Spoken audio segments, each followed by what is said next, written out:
PPN Terima kasih ya. 12%, PPN 12% perkembangannya seperti apa, Pak? PPN 12%, Pak. Kemarin Kan sudah diberi penjelasan ya, kan sudah diberi penjelasan. PPN adalah undang-undang yang kita akan laksanakan, tapi selektif, hanya untuk barang mewah. Untuk rakyat yang lain kita tetap lindungi. Sudah sejak akhir 23 pemerintah tidak memungut yang seharusnya dipungut untuk membantu rakyat kecil, ya. Jadi kalaupun naik itu hanya untuk barang mewah, ya. Berarti barang-barangnya minggu depan ya, Pak ya? Terima kasih. Selamat pagi pemirsa, kembali lagi bersama saya Intan Laura Said dan rekan saya Albert Adriela Baban pada program Berita Indonesia. Hari ini kita akan membahas kebijakan terbaru dari pemerintah yang cukup mengejutkan banyak pihak, yaitu kenaikan pajak pertambahan nilai atau PPN dari 11% menjadi 12%. Presiden Prabowo Subianto dalam konferensi pers di kantor Kementerian Keuangan pada 31 Desember 2024 menjelaskan bahwa kenaikan tarif PPN menjadi 12% hanya berlaku untuk barang dan jasa yang termasuk kategori mewah.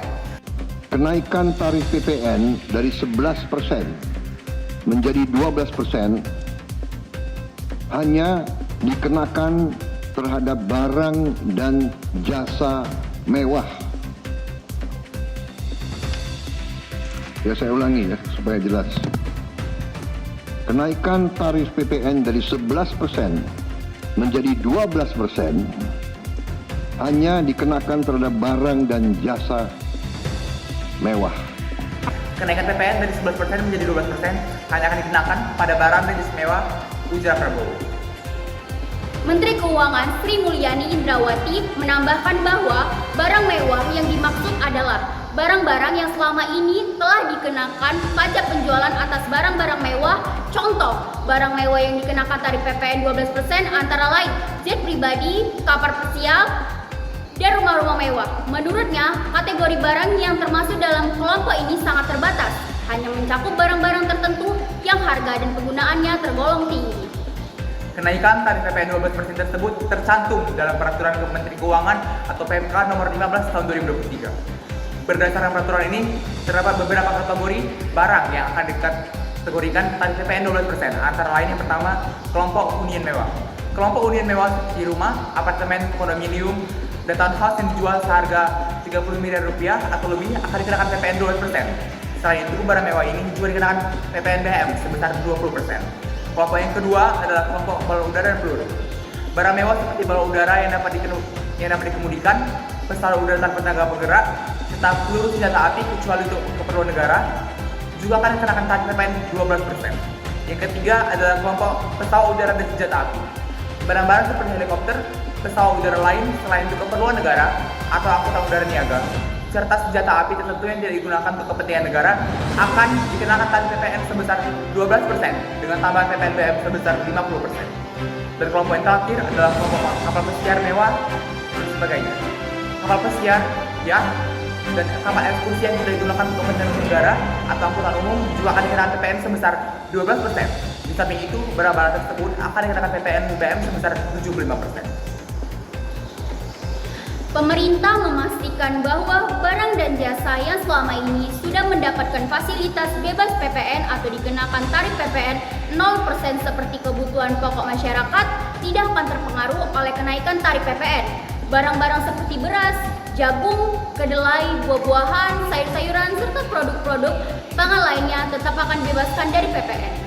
Selain itu, berbagai jenis jasa yang menjadi kebutuhan masyarakat seperti jasa angkutan umum, jasa kesehatan pendidikan, serta buku-buku pelajaran juga akan tetap bebas PPN.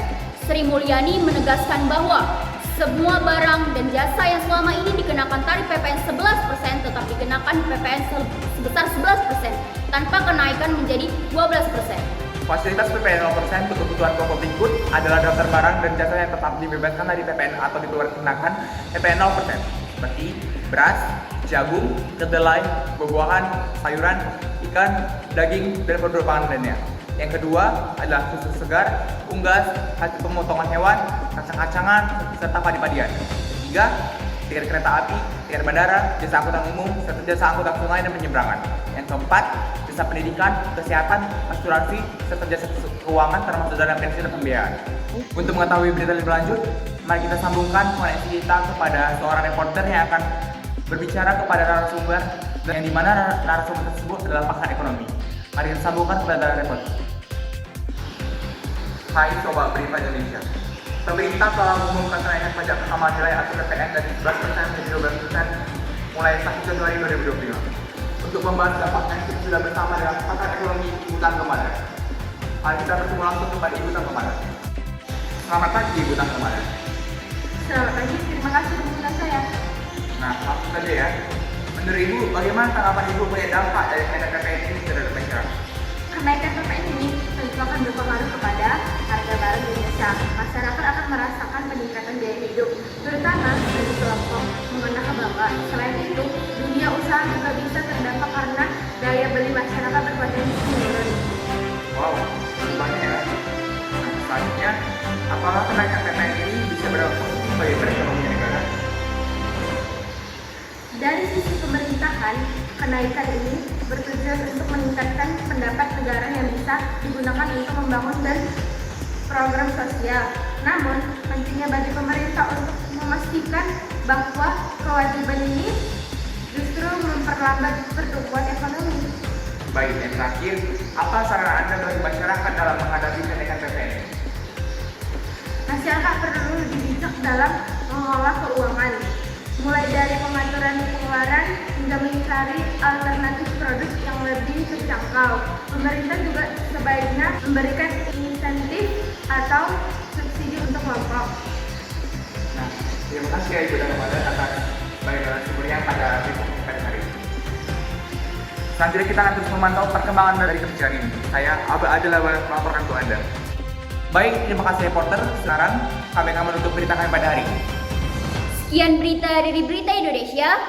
Semoga berita yang dapat kami sampaikan pada hari ini menambah wawasan pada pemirsa sekalian. Selamat tinggal Sobat Berita.